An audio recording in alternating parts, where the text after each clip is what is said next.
سورۃ الاخلاص مکیہ آیت نمبر 4 بسم اللہ الرحمن الرحیم واو زبر و لام میم زبر لم ولم یا زبر یا ولم یا میم ساکن کے بعد یا ہے تو یہاں پر اظہار شفوی ہوگا.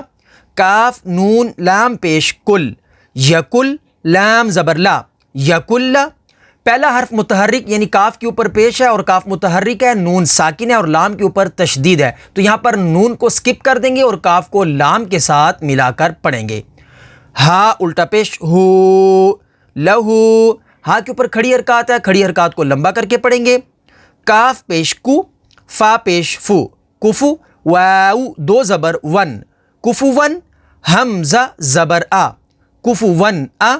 تنوین کے بعد حروف حلقی ہے تو یہاں پر اظہار ہوگا, الف پر کوئی حرکت یا جزم آ جائے تو اسے حمزہ پڑھیں گے. ہا زبر ہا احا دال دو پیش دن احدن.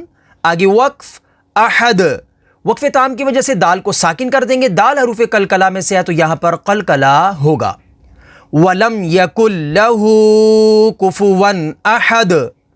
تو آپ یا اپنے بچوں کو گھر بیٹھے آن لائن تجوید کے ساتھ قرآن سکھانا چاہتے ہیں تو ہم سے رابطہ ضرور کریں.